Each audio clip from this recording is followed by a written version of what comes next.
Good Monday morning to you. If this is block 1 that I'm speaking to, and if this is block 4 that I'm speaking to, good afternoon. I hope you guys have had a wonderful weekend. Today is Monday, September 30th, and as promised, I am out again today, but I am here to give you instruction as we continue our journey through the cell and focus on the eukaryotic cell today. Hopefully you guys are doing well. Everything went well on Friday. I do want to give you a couple of announcements before we get going, and I'm going to try my best to make this presentation as brief as the last one was. You'll probably notice through your notes package that you were completing last week that you got about a third of the way through. My goal is to get through the rest of that packet today as you're in class, and so we're not going to speed through it, but we're going to go pretty quickly just to make sure that we can get everything covered that needs to be covered for my return on Tuesday. Okay, a couple of announcements for you just to keep in mind. You are going to be assessed multiple times this week. It is a necessary beast. It's something that we just have to do around this time of the year. So I want to give you those calendar dates so that you can be prepared. Even though I haven't left with you any physical homework, you should know that because you're being quizzed and tested multiple times this week, it is a good idea to go home and study everything that we've been covering. Okay, so on Tuesday when I return, I'm going to give you a brief card quiz. It's going to be 5 questions on these 2 presentations that I've covered with you. So that will include the prokaryotic and eukaryotic cell, the difference between a plant and an animal cell, and that's what we're going to cover today. On Wednesday, we're going to have our benchmark exam, which is very important, not just to you, but to me, the entire school, and the city of Portsmouth. The benchmark exam will count in the grade book. It is something that covers objectives that we have already covered in the course, and it will be between 25 and 30 questions. It is coming from the city of Portsmouth. I have no clue what questions are going to be there. I did not make the test myself, but I do know that the objectives that will be there will be those that we have covered in the class thus far. So let's be prepared for that on Wednesday. Very, very important test. On Friday the 4th, we have our unit test for the cell, and I know it seems like I'm just testing you to death this week, and I promise that there's going to be a bit of a reprieve after this. But let's just be prepared for next week to feel like a midterm week. We're going to be doing lots of labs and things like that as we go throughout the week, but do be prepared to be assessed multiple times and for that data to be shared, not just with me and you and your parents, but also with the entire city of Portsmouth. And so this is a very important week to be a biology student at Woodrow Wilson High School. And so I would like to get started today with looking at the presentation, finishing the presentation that we started on Friday. You'll probably notice in your notes package that we covered about 1/3 of the presentation, and today we're going to cover the remaining 2/3 of the presentation. So it's going to seem like I'm going a little bit quicker, and that's because I'm trying to keep it at that 34 to 35 minute time frame where I have your undivided attention. You'll probably notice behind me I'm actually recording in a different location today. The 10 Commandments are here above my head. I'm recording live from the Children's Church classroom at my church in Norfolk, and so that's where I am today doing this recording. This background is going to change in a little bit, and it's going to be the slides that you will need to cover, but let's just make sure that we are pacing and doing a good job. Okay, I'm going to assign Taz in block 1 to be our go-to person today, okay, to hand out papers and to make sure that things are doing what they need to do with this video, and that you're helping out Mr. Smith, the substitute. Thank you, Mr. Smith, for substituting today. And then in block 4, I'm going to ask Keelan once again to represent for us with making sure that things are done decent and in order. Okay, so if you will, take out your notes package from the last time. You will probably notice that we went through the first 12 slides or so, and at this point we should be at this slide right here. Actually, that is not the slide. Let's see if I can find the right one. Excuse me for a second as I find this. I'm going to go back to my face, and we're going to go and find the right slide that I would like to start with. I apologize. I told you that I was going to be making some mistakes, and it seems like I'm making more mistakes on this video than I made on the last one. And I actually cannot find that exact slide that I would like to start with. And so we're going to start actually with this slide. The one that I was looking for was the slide that was telling us what we were going to cover today, our objective, but That's easily done. I can just tell you that we're going to cover eukaryotic cell structure today. Last class we covered prokaryotic, which I hope someone in the room can tell me what a prokaryotic cell is. What is the one example of a prokaryotic cell? Go ahead, say it loud. I'm waiting. I know you're just looking at me. Okay, if you said bacteria, that is the correct answer. Bacteria is our one example of a prokaryotic cell. Today we're going to cover the other kingdoms of cells and work our way all the way through what we need to do. Okay, so let's start right here with this slide. And what we're going to see is one of the major differences between prokaryotic and eukaryotic cells right away is that eukaryotic cells have organelles that are considered membrane bound. And what we mean by this is that these organelles are very specific and they are very structured. They have a specific order to them. So you can see organelles as many organs that have structures and functions that are unique, that no other organelle can do for those organelles. And all of these membrane-bound organelles for a eukaryotic cell are going to be located within the cytoplasm. And I told you last class that the cytoplasm is the place where all chemical reactions take place. This is where enzymes are located. And so the cytoplasm is still that, but all the organelles are going to be located within that cytoplasm. Okay. The very first organelle that we're going to cover today is the cell membrane. Cell membrane. And we are going to focus a huge amount of attention on the cell membrane as we go throughout the course. Today I'm going to keep it really brief, really simple, and when I come back I'm going to show you everything it is that you already know about the cell membrane and add some things that you probably don't know. The very first thing, the cell membrane is made up of 3 of the 4 macromolecules that we covered. And those macromolecules are the lipids, proteins, and carbohydrates. All 3 of those macromolecules are located within the cell membrane of every cell, not just the eukaryotic cell, but also the prokaryotic cell has cell membranes. And so this emphasis here on all is absolutely right. Cell membranes are found in all cells, and it's because of the function of that cell that you have to understand that the cell membrane is found in every cell. Okay? And we'll talk about what the function of that cell is a little later. Okay, as we go forward from the cell membrane, actually I'm going to go back to that one for a second, make sure that you guys were able to copy down what you need. I'm going to have a tendency to go quickly through this, but I'm going to try my best not to.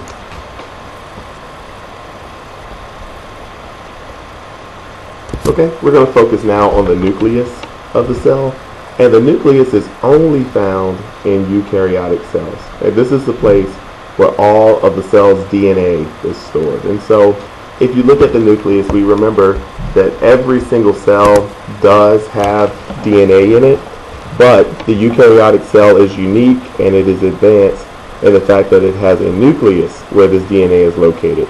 The DNA is not just a loop structure like we saw in the prokaryotic cell. It is actually a linear piece of DNA, and that is a little bit more advanced, a little bit larger, and so we need a protective body for that DNA to go, and the house of that DNA is called the nucleus. Now the nucleus also has some holes in it, and those holes are called nuclear pores, and you see that word right here, P-O-R-E-S, pores, and later on we'll find out that those pores are very important for the formation of proteins within the cell. Okay, so the nucleus is the spot where the DNA is stored. Okay, next up we have the nucleolus, and this is not to be confused with the nucleus. It is actually a dense region, as indicated by this arrow right here, inside of the nucleus. It's really dark, really dense, and this is the place where the ribosomes are located, where the ribosomes are actually made, where they are created. And so we will learn in a second that ribosomes make proteins.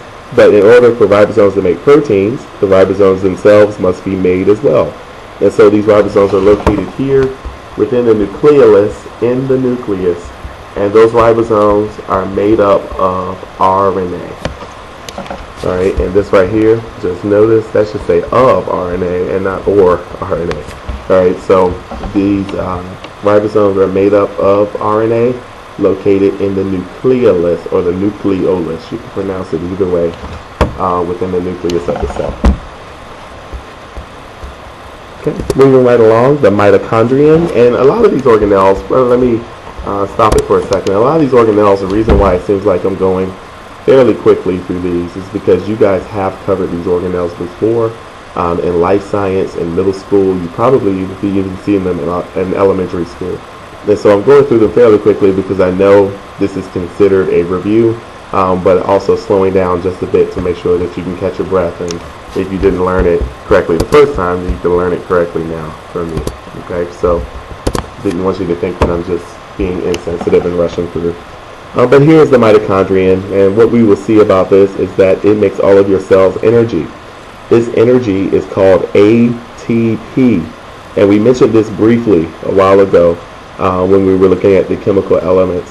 ATP stands for adenosine triphosphate, and this is something that you don't need to know now, but do know that the mitochondrion is responsible for all cellular energy that is made. Any energy that you receive, you're getting it from your mitochondria.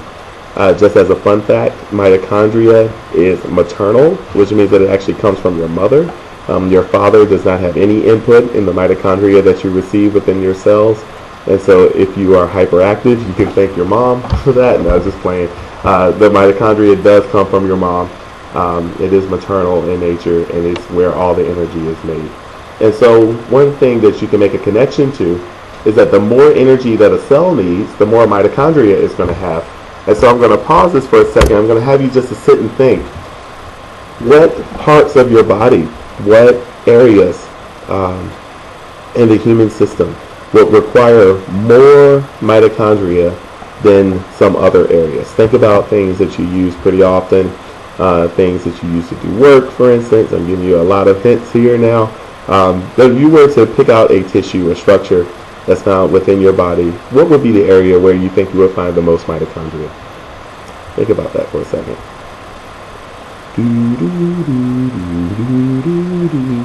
Okay, hopefully you guys have thought about this a little bit and say your answers out loud. I'm just interested to see what it is that you guys have come up with.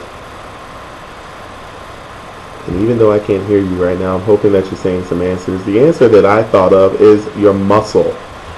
Your muscle uses tons of energy, and so you would need more mitochondria there than you would need in most other areas. And so this is something to think about. Structure does indicate function.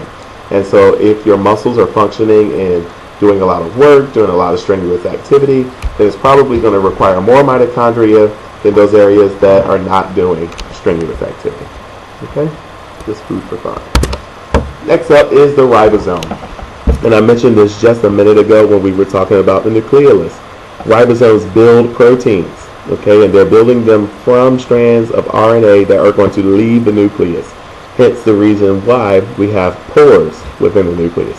The DNA will actually get converted to RNA, that RNA will leave the nucleus, and then we will build proteins from it at a protein building factory called the ribosome. Now these ribosomes may be free-floating around the cytoplasm, or they may be attached to the endoplasmic reticulum, or the ER, which is indicated here by this arrow. So if they're here within this ER, then they are called attached or rough ribosomes. And if they were here within the cytoplasm, not on the ER, then they're called smooth ER or free-floating ribosomes. I shouldn't say smooth ER. Let me correct that. Free-floating ribosomes. That would be here, found within the cytoplasm, and attached ribosomes, which would make this ER considered to be rough. Okay? These ribosomes are made up of RNA. And once again, RNA is just a copy of DNA. That's all it is at this time. Okay? It's actually a transcript of DNA. Okay, so ribosomes build proteins. These are very, very important structures. You'll notice that we talk about proteins more than a little bit in this class, and so it's important for you to remember what's associated with the protein and how it is that all of these structures are connected back to these major macromolecules. It's a good way to study. Okay. Okay, next up, we're going to have the endoplasmic reticulum. And I got ahead of myself a little bit and talked about smooth versus rough. I'll go ahead and talk about it now. You have smooth ER, which would be these locations right here that do not have ribosomes on them. And the reason they're called smooth is because they do not look like they have a rough appearance like what these ER would have up here. Okay. Because they are smooth, they build lipids and they build carbohydrates. Okay. One thing that you can remember to help you remember this. Remember, I told you that lipids got those fatty acids, ACIDS. Okay. Lipids can also be considered very smooth, not very rough, not very detailed. And so, if you're remembering this, lipids are composed of these structures that are very smooth. Okay, and so we can say the smooth ER builds lipids, and it will also build carbohydrates, while the rough ER is going to be storing and building protein. Okay, and is made by ribosomes. So remember, the thing that makes the ER rough is the fact that ribosomes is on it. Okay, and ribosomes have a responsibility for building protein. Okay. What I would like to do, guys, for just a second is pause and let you catch your breath, because I've just gone through about 10 minutes straight of organelles fairly quickly. I'd like to pause and let you guys get an opportunity to catch up with one another. If someone is missing something, this would be a good time to ask someone if you can get their notes or get the information from them. Taz, if you can help in block 1 with organizing this, and Keelan in block 4, if you can help with organizing this, that would be great. I'm going to turn the mic off for a second. I'm going to place an avatar on the screen and give you guys a chance to recuperate. Okay, I'll be right back.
Alright, my friends, hopefully at this time you've enjoyed those little animations.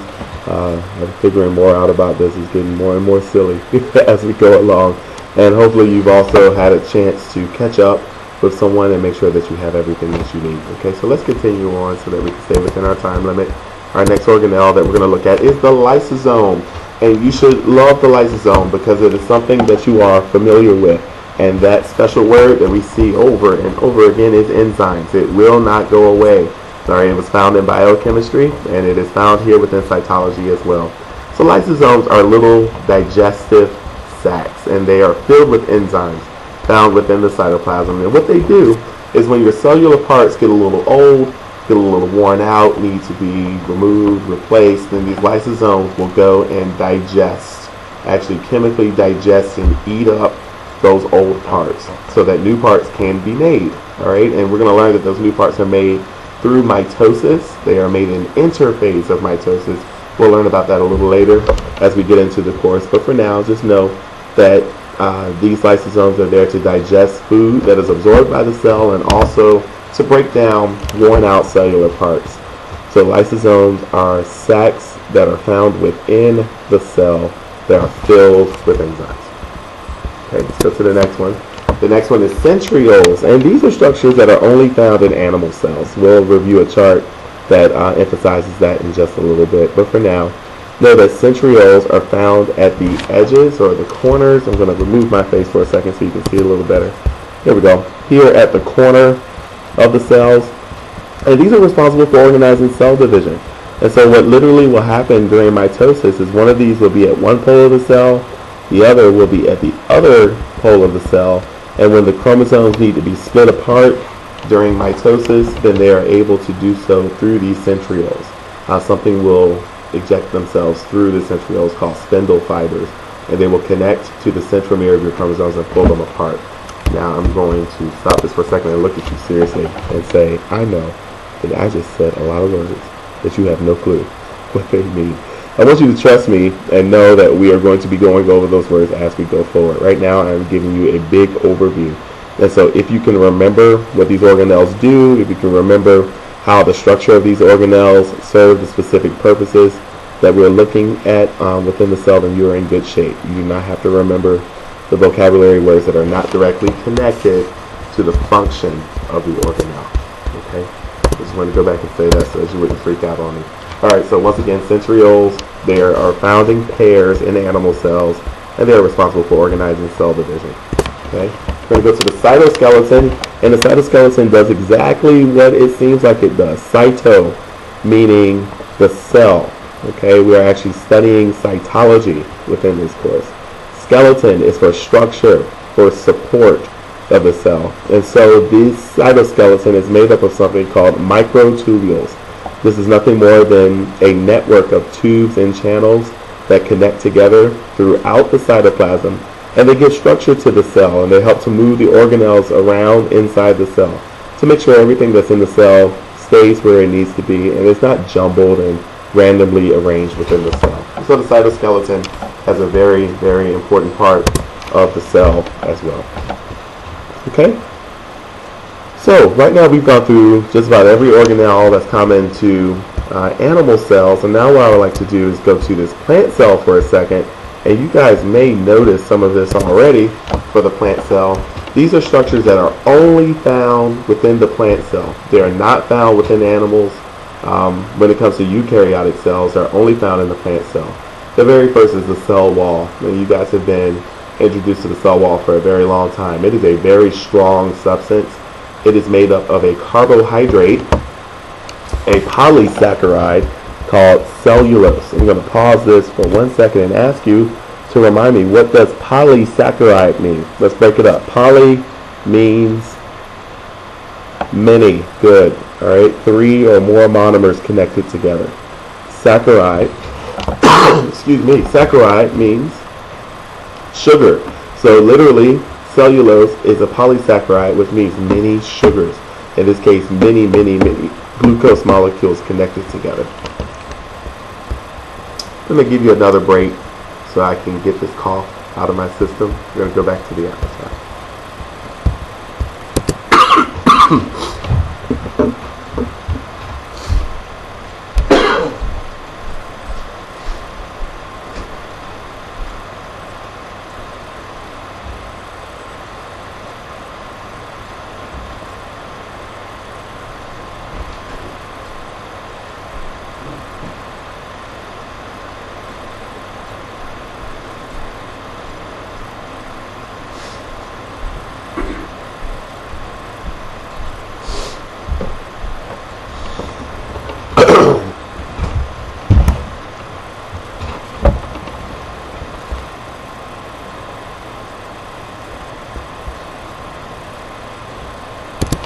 Alright, my friends, I'm back. I had a brief emergency there, coughing in the middle of your presentation, but just wanted to show you once again, to remind you, I'm going to go back to that cell wall. It's made of cellulose and is there for protecting the cell.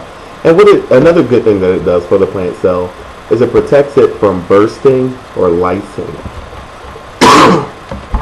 when water enters into the cell. And so we see here that the cell wall is crucial, not just for structure, not just for support, but what it literally does is it protects itself from bursting if too much water enters in. This is the reason why if you overwater a plant, the plant doesn't tend to take in that water. Instead, it rejects it, and you have this pool or puddle of water that's found within the plant. And that's because the cell wall is not allowing but so much water to enter into that cell. All right, so this is a structure found in plant cells when it comes to eukaryotic cells, not found in animal cells. Okay, next up, the vacuole. And this is something that, believe it or not, can be found in both plant and animal cells, but in this case, a large vacuole is only found in plant cells.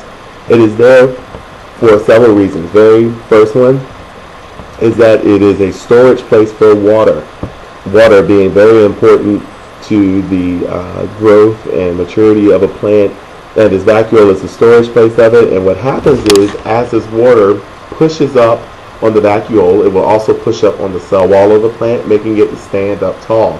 And you know when a plant needs water because the plant will do what? What will a plant do when you know it needs water?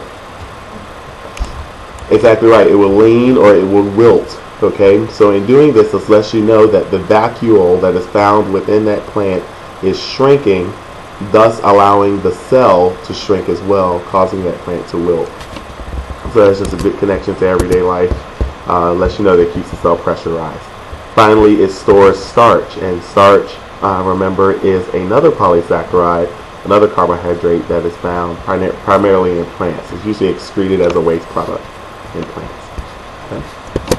And then one more structure found only in plants is the chloroplast. And the chloroplast is what gives the plants its green color. It's actually the chlorophyll that does that, the pigment that is within the chloroplast. The chloroplast itself is an organelle that's responsible for photosynthesis. And only plants and some bacteria are able to photosynthesize. And so what they do is they turn chemical energy or solar energy into food energy. Okay.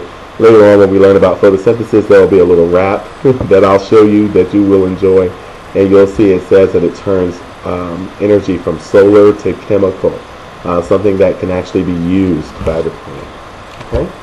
So in comparing these two structures, I'm going to ask this question and give you a moment just to talk with yourselves to figure it out. How are plant and animal cells different? Okay, I'm going to take myself off the screen and give you a few minutes to decide. How are plant and animal cells different? Taz in block 1, if you could lead that discussion for me for the next 2 minutes, that would be great. And Keelan in block 4, please lead that discussion. Thank you.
Alright, I'm back. I know I said I was going to give you about 2 minutes. I think I gave you about 1:40. Hopefully you guys have discussed some major differences between these two cells.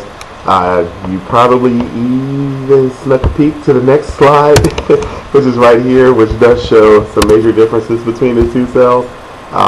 And so you can see here there are a lot of similarities. Both animals and plants have a cell membrane, nucleus, nucleolus, ribosomes, ER, and Golgi. Where we start to see some differences is in the centrioles, which only animals have, and the cell wall that only plants have. And then within the plant cell, there are two structures that are not found in the animals. And that is the chloroplast and a big, large contractile vacuole. And so I believe this slide is a good one just for the comparisons between these two structures. And if you are looking for what could show up on a quiz, I would put my bet on that chart right there that highlights some differences between the two. Of course, I'm going to probably nitpick on some of the really important organelles. All of them are important. Maybe I shouldn't say it that way. But some of the ones that are more commonly seen that lead to bigger structures, bigger pictures like the macromolecules. But I would bet my dollar, if I were a betting man, on this chart being one that's definitely going to show up on Tuesday when I come back. Okay.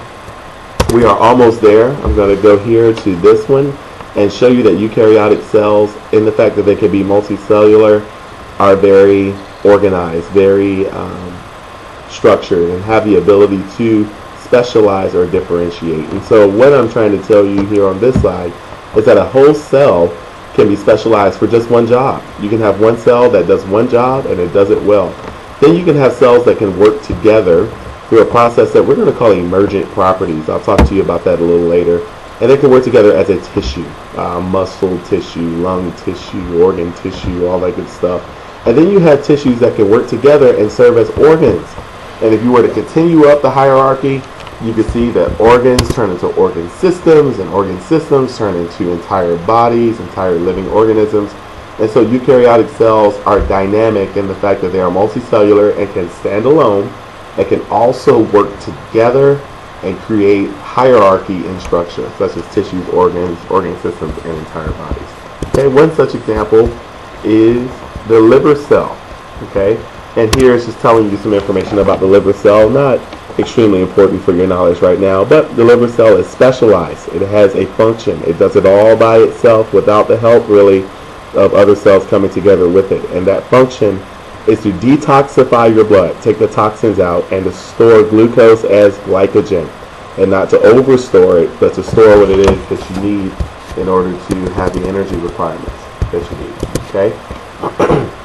We have another specialized cell called the sperm cell, and we know a little bit about the cell. We know it is specialized in the fact that it has this long flagellum on the back.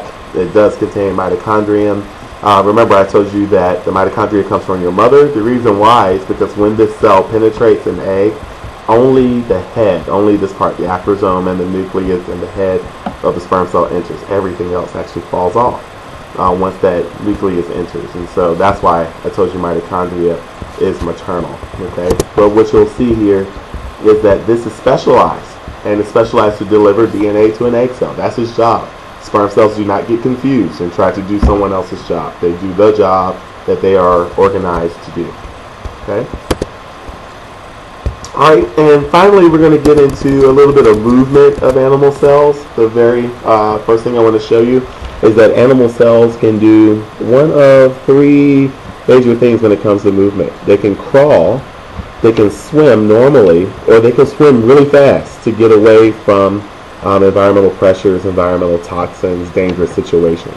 If they're crawling, they're going to use something called a pseudopod. Okay, and that is not the pseudopod. This is. All right, pseudopod. Literally, pseudo means fake or false. Pod means feet, and so you can see here with these pointers that are located here that this pseudopod does have some false feet, all right, that can be used to allow it to extend the cell membrane and to actually crawl. And an example of that would be an amoeba, all right, and here's a picture of that amoeba right here in this slide. Okay, remember I also told you that they can swim, and if they're swimming, then more than likely they're going to use a large whip-like tail called the flagellum. Flagella, if it's more than one of these structures. They can be single or they can be in a pair, and what they do is they push or pull the cells through water or through whatever environment it is that they need to go through. And so the flagellum is a locomotive tail. It is very powerful. It has whip-like motions. It's able to go and undulate, is what it's called, and actually go and swim and do what it is that it needs to do. Very specialized, very smart cell. Okay? And then if it's going to swim really fast, we have something called the cilia. Okay, these cilia are modified structures. They are like the flagellum, but they are really small and really tiny. And because they are numerous, and because there are many of them, it actually helps to move this organism quicker. Okay, this is an example of a paramecium. I don't know if you guys have seen this before.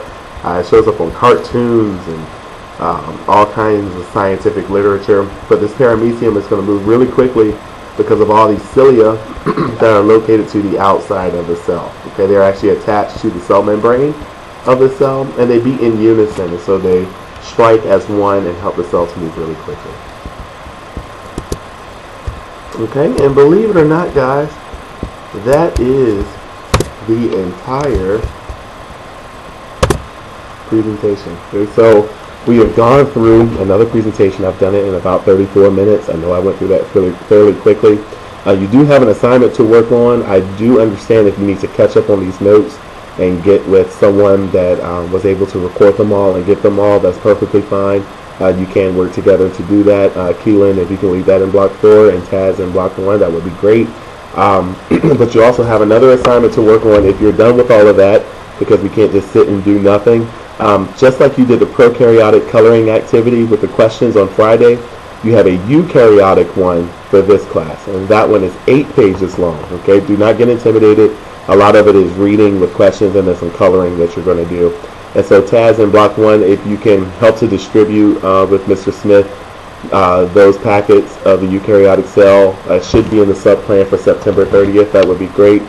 And Keelan in block 4, if you can do that for me. And in the rare event that Taz or Keelan are absent, which I probably should have said this in the beginning, someone else, if you could step up for me, that would be great. Okay, guys, once again, I really appreciate your patience. I really appreciate your hard work.